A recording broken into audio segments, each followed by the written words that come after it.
आराधना नाम की फिल्म देखी। फादर ने कहा मुझे राजेश खन्ना बनना है। एक अंग्रेज, कहाँ एक गोरा बंदा राजेश खन्ना बनने की सोच सकता है।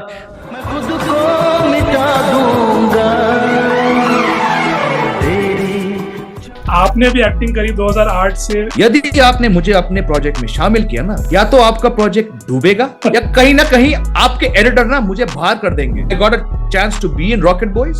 At that point, I was working as a sports editor of Z. उनका जो झुकाव था, रुझान था, वो एक्टिंग की तरफ बहुत तेजी से चल पड़ा था। पिताजी ने कई इंटरव्यूज में इस बात का जिक्र भी किया था कि अगर वो और बेहतर स्पोर्ट्समैन होते, अगर वो और बेहतर क्रिकेटर होते, तो ये वही करते। वो कहते कि क्योंकि मैं वो लेवल क्रैक नहीं कर पाया तो मैं एक्टिंग में आ गया।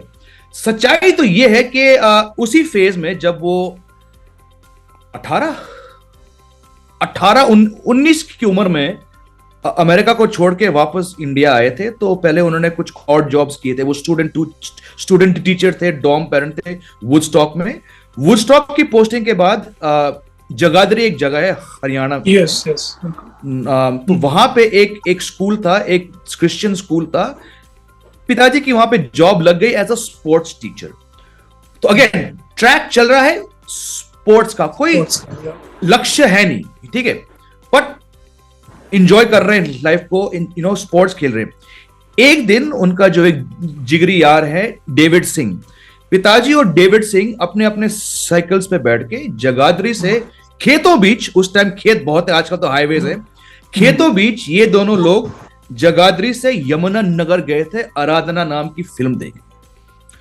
और आराधना का जो क्रेज था, ये बहुत लोगों से मैंने सुना है कि इंडियन सिनेमा के या बॉलीवुड के पहले जो सुपरस्टार थे राजेश खन्ना, इनका जो क्रेज था वो ऐसा असर छोड़ गया मेरे फादर पे कि वो कहते हैं, और उन्होंने एक आर्टिकल भी लिखा था, लंबा आर्टिकल लिखा था उन्होंने जब राजेश खन्ना साहब की डेथ हुई थी, कि मैं और डेविड उस फिल्म को देखकर हम साइकिल कर रहे थे और खेत बीच, और ये बात मैंने डेविड सर से मैंने किया कि ऐसा हुआ था अंकल, बोला हाँ ऐसा हुआ था। पिताजी आगे थे और उन्होंने साइकिलिंग के बीच गर्दन को यूं मुड़ के उन्होंने पूछा, डेविड ये जो हीरो था इसका नाम क्या था? और डेविड ने कहा राजेश खन्ना। फादर ने कहा मुझे राजेश खन्ना बनना है। एक अंग्रेज भले ही हिंदुस्तान में पैदा हुए, भले ही सोच काफी इंडियन है, जुबान पूरी हिंदुस्तानी है, पर कहां एक गोरा बंदा राजेश खन्ना बनने की सोच सकता है।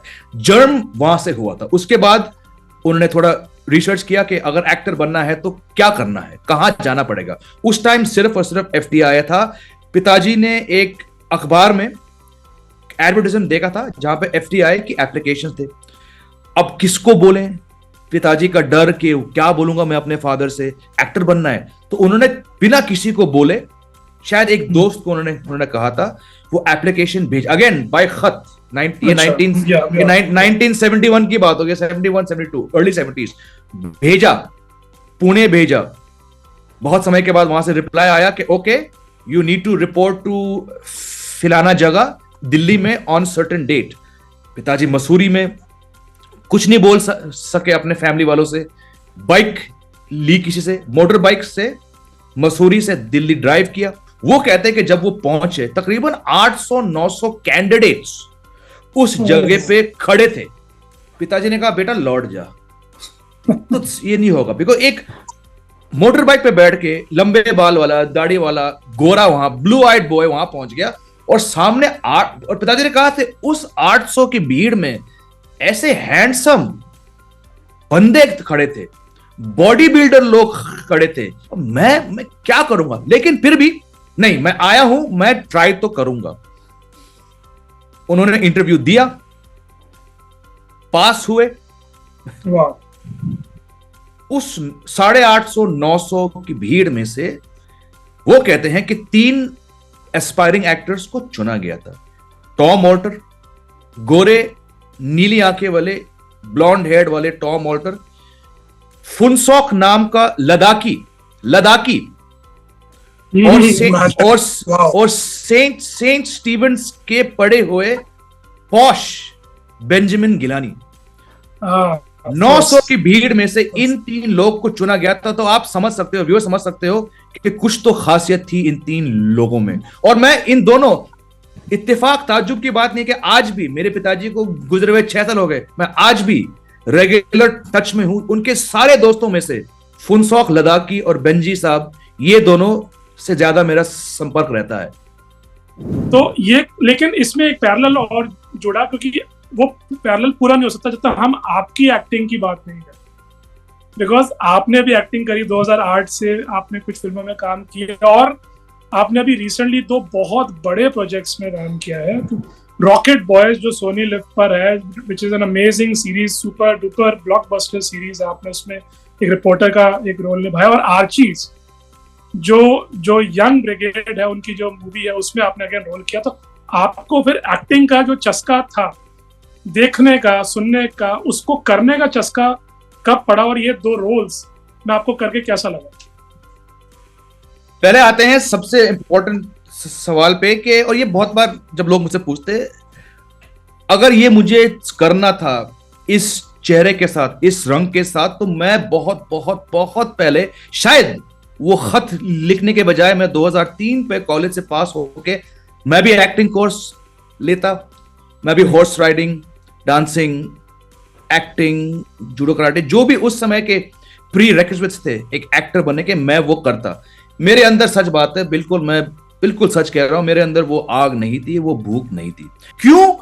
क्योंकि जो मेहनत, जो ठोकरें, जो फेलियर, जो रिजेक्शन, जो फ्रस्ट्रेशन, जो हार्डशिप्स मैंने देखा फादर के साथ और जो मैंने उनसे सुना, यानी कि कोलाबा के एक पेइंग गेस्ट हाउस में, एक बॉटम बंक में रहकर, जहां पे आपको खाने का दिन का एक मील मिलता था, उस कोलाबा पहुंचने के लिए अंधेरी जुहू से पैदल आना, पैदल। Oh my God! अगर व्यूअर्स मुंबई से वाकिफ हैं, जुहू से पैदल कोलाबा, यानी कि 2 एंड्स, क्योंकि आपके पास बस, आपको लोकल ट्रेन से भी 20 से 25 मिनट लगते हैं। ऑन अ फास्ट ट्रेन, को बता दूं कि at a speed of about 80 to 100 वो उसको आपको 20 से 25 मिनट लगते हैं। तो आप समझ सकते हैं कि कितना संघर्ष था। बिल्कुल। तो इस संघर्ष के बारे में सुनना, रिजेक्शन देखना, मैंने कहा भाई, it would be disrespectful for you, मतलब me, to even attempt to do something which this man is taken him so many years to make a name. तुम कभी उनके आसपास नहीं आओगे, और अगर तुम्हें कोशिश भी करनी है उनके आसपास आने की, तो you have to be in this 100%, और तुम्हारे अंदर है नहीं बात। तो मैंने कहा ये छोड़ दो। 80s में, 80 छोड़िए, 90s में अगर कोई प्रोड्यूसर या डायरेक्टर पूछता है कि टॉम, तुम्हें फ्लैशबैक में दिखाना है, तुम्हारे बेटे का रोल दिखाना है, कोई है क्या? है ना, खुद का बेटा। तो 95 में मैंने एक डीडी का शो किया था, डीडी मेट्रो के लिए, साम्राज्य करके। एक बहुत ही मशहूर मराठी एक्ट्रेस हैं, अर्चना जोगलेकर के नाम से, वो आजकल वो यूएस में रहती है। वो शी डायरेक्टेड दिस शो साम्राज्य। अफसोस की बात है कि शो 7-8 एपिसोड्स के बाद पूर रेटिंग के कारण वो शो को कैंसिल करना पड़ा। But I played my father in the flashback. मैं अंडमान निकोबार गया था, पोर्ट ब्लेयर गया था, again playing my father in a flashback. बेहतरीन art film called Ocean of an Old Man. But जब वो फिल्म आई तो एक सिलुएट सीन को छोड़ के मेरे सारे सीन्स कट। यार ठीक है। उसके बाद मैंने एक और फिल्म में एक सीन किया था मैंने जैकी श्रॉफ के साथ, अगेन पिताजी के फ्लैशबैक में। फिल्म आई तो वो सीन कट। तो मैं कह रहा हूं भाई, लिखा है मत कर, नहीं होने वाला है। फिर 2010 में, मुझे अभी भी याद है, मैं क्लियरली मुंबई वाले घर पे था, ऑफ डे था मेरा, या शायद मेरी मॉर्निंग शिफ्ट थी, जो भी था। फादर आते हैं और टिपिकल वो डोर खोला, Jimmy I got a project for you. अच्छा चलो, क्या है प्रोजेक्ट? एक फिल्म है, तो उसमें हीरो बनेगा। मेरे को बनना नहीं है। मैं जब भी आपके साथ जुड़ता हूं तो उसको कुछ होता नहीं है। अरे ये फिल्म तुम्हारे लिए लिखी गई है। मेरे दोस्त हैं राजा बुंदेला, राजा है, he wants you, it's a बकायदा फिल्म, he wants you। कल तुम जाओ उनके ऑफिस। नहीं जा रहा कहीं, मैं जॉब चल रही है, मैं 2 बुक्स लिख रहा हूँ, आई एम वेरी बिजी। अरे देखो मैं ऐसे, तुम जाओ। ठीक है, तो आई थिंक अगले दिन या 2 दिन मैं ओशीवाड़ा में पहुंच गया। राजा बुंदेला साहब, अब मैं उनसे कभी मिला नहीं, लेकिन मैं उनको जानता था टीवी और फिल्में से। पहुंच गया, जेमी फैंटास्टिक डन लॉक्ड। मैं कहा सर क्या लॉक्ड है? You are my Alex. मैंने कहा सर मतलब at the risk of sounding arrogant, मैंने कहा सर ये है क्या सर? वो फादर ने बोल दिया कि आपसे मिलना है, you know I am going to launch you. मैंने कहा सर मुझे लॉन्च तो होना ही नहीं है। मैंने कहा सर मुझे एक्टर नहीं बनना है, आपने मुझ में कुछ देखा, थैंक यू, मैं बात करने आया, लेकिन मैं आपको क्लियरली बोल रहा हूं कि मुझे एक्टर नहीं बनना है। मैं एक क्रिकेट पत्रकार हूं, वो दुकान चल रही है, कुछ ही महीने बाद वर्ल्ड कप आने वाला है, मैं वर्ल्ड कप कवर करूंगा, मेरी 2 बुक्स आ रही है इस खेल से जुड़े, मेरे डेडलाइन सवार पे हैं, शूटिंग कब है आप मुझे डेट्स दो। राजा सर को ना जाने क्या लगा होगा मेरे को देखे, यार ये बंदा है कौन, ठीक है, इसने पहले मैं उसने कहा देखो, फिर उसने उस पूरी नरेशन दिया मुझे, कमाल का रोल, कमाल की स्क्रिप्ट, कमाल की थियरी, और जेमी मैं आपसे दिसंबर और जैन के महीने मांगूंगा। मैंने कहा sir done, because World Cup is in March. मेरे बुक्स की डेडलाइन जैन की थी, पर मैं वो मैं कर लूंगा, ठीक है। एनीवेज, फिल्म का नाम एलेक्स हिंदुस्तानी। हमने 30-31 दिन हमने पन्ना मध्य प्रदेश में शूटिंग करी। उस बात को 13 साल हो गए, फिल्म रिलीज कभी नहीं हुई। This was I said the final coffin के भाई अब नहीं करना ही नहीं है। क्यों? पैसे आ रहे हैं। जो समय मैं ऑफिस से, दफ्तर से, अपने मेन प्रोफेशन से निकाल के वहां जा रहा हूं, कहीं ना कहीं उसका लॉस नहीं हो रहा है, लेकिन फायदा क्या है, राइट? फिर ऐसा हुआ कि पिताजी की डेथ हुई 2017 में, और तकरीबन 1 साल पहले मेरा फोन बज हुआ और मुझे एक ऐसे वेब सीरीज का ऑफर आया था, अफसोस करके, Amazon प्राइम, डायरेक्टेड बाय अनुभूति कश्यप। अमेजिंग रोल, और ये रोल सिर्फ वो कहते हैं, वो 3 जो मेरे राइटर दोस्त हैं, उन्होंने एक ऐसे इंसान, not for me, not for my father, they said, but it was someone जो दिखता कुछ है लेकिन है कुछ और हमें मालूम था कि टॉम ऑल्टर के एक सुपुत्र हैं। हमने खोज करी तो आपके कुछ YouTube वीडियोस हमने देखे, और we want you for this role. Again my reaction, बल्कि इस बार मैंने कहा था, अनिर्बान दासगुप्ता है एक बहुत ही मशहूर stand up comedian, he was the writer, one of them. I said Anirban thank you, I have had these discussions before, ये पहला एक स्क्रिप्ट है जो मैं करने के लिए तैयार हूं, लेकिन आपको एक चीज बता दूं, यदि आपने मुझे अपने प्रोजेक्ट में शामिल किया ना, या तो आपका प्रोजेक्ट डूबेगा, ठीक है, या कहीं ना कहीं आपके एडिटर ना मुझे बाहर कर देंगे। And he had the same reaction you है, क्या बोल रहे हो? फिर जो मैंने अभी आपसे कही, मैंने वो बताया, मैंने कहा अरे मारो गोली, इसके बाद तुम्हारा फोन बजेगा और तुम्हें इतने ऑफर्स आएंगे। Anyways, at that point I was working as a sports editor of Zee के कॉन्ट्रैक्ट में एक क्लॉज था कि आप किसी राइवल ओटीटी प्लेटफॉर्म के लिए काम नहीं कर सकते हो, और ये था Amazon प्राइम।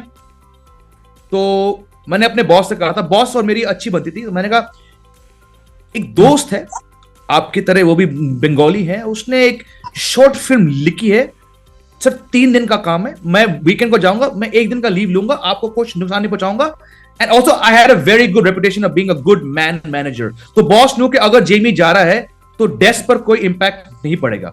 तो मैंने कहा, मैंने नहीं कहा था वेब सीरीज, कुछ नहीं, I would have been fired, you know, but 3 दिन के लिए गया, 2 दिन, एक बार 3 दिन के लिए गया मैं मुंबई, 1 दिन 2 दिन के लिए वो शूट किया मैंने। वो अफसोस का रिस्पांस बेहतरीन था, और जो अनिर्बान ने कहा था कि जैसे वो शो आया, आई डोंट नो हाउ यू जज फाइनेंशियली कि एक शो, एक ओटीटी शो कितना सक्सेसफुल होता है, बिकॉज वो नंबर्स कभी दिखाते नहीं है।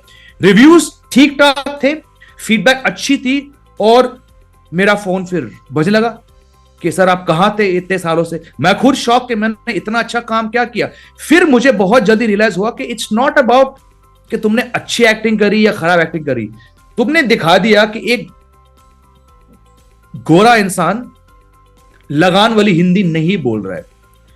तुम टॉम ऑर्डर के बेटे हो, लोग वो नहीं देख रहे, वो देख रहे कि भाई यदि अगर ऐसा कभी एक रिक्वायरमेंट हुआ कि एक बंदे का जो प्रॉपर हिंदी बोल सके तो he is our man. Rocket Boys एक ऐसे समय पे ऑफर आया था कि लॉकडाउन था, कोविड था, तो कास्टिंग उन्होंने कहा था कि एक शो बन रही है, Nikhil Advani is the front runner. I liked D-Day a lot. मैंने कहा निखिल अडवाणी के प्रोजेक्ट में मैं कुछ भी कर लूंगा, क्योंकि अफसोस के बाद, और मैं बिल्कुल सच कह रहा हूं आपसे, कुछ प्रोजेक्ट्स थे जो नहीं हो पाए बिकॉज ऑफ कोविड। तो मैं पर्सनली प्रोफेशनली जहां एक्टिंग की बात करें, मैं थोड़ा लो था, क्योंकि कुछ प्रोजेक्ट्स साइन करने वाला था लेकिन वो नहीं हो पाए। तो मैंने कहा अब क्या है कि जो भी आए हो। तो एक्चुअली मुझे 3-4 रोल्स के लिए टेस्ट किया गया था। In the end, I got a very, very small role as the BBC reporter, जिन्होंने इंदिरा गांधी का I think 4th out of 5th interview for the BBC. I got a chance to be in Rocket Boys. कुछ लोगों ने देखा और वहां से कुछ और काम मुझे मिला। Archies was officially मेरी पहली हिंदी फिल्म जो रिलीज हुई, क्योंकि अनफॉर्चुनेटली एलेक्स हिंदुस्तानी कभी रिलीज नहीं होगी। आर्ची सेम प्रोसेस, बहुत बहुत अलग रोल्स के लिए मुझे कास्ट किया गया था।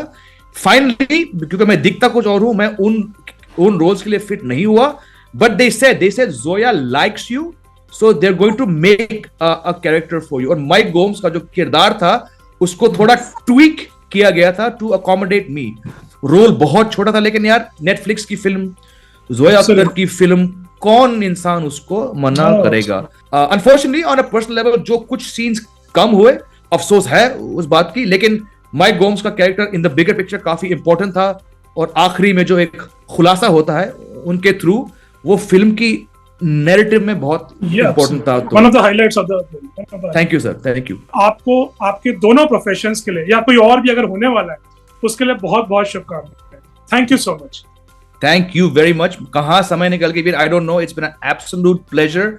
आपने ऐसे सवाल पूछे कि मैं भी कहीं ना कहीं पास में चला गया, विच अगर आपने कभी मेरा यूट्यूब चैनल देखा है जो मेरा पर्सनल वाला है, मैं अक्सर जाता हूं पुराने दिनों में, and I think it's a privilege to be able to do that and look back happily. तो थैंक यू इस अपॉर्चुनिटी के लिए। बहुत बहुत धन्यवाद जी, थैंक यू सो मच।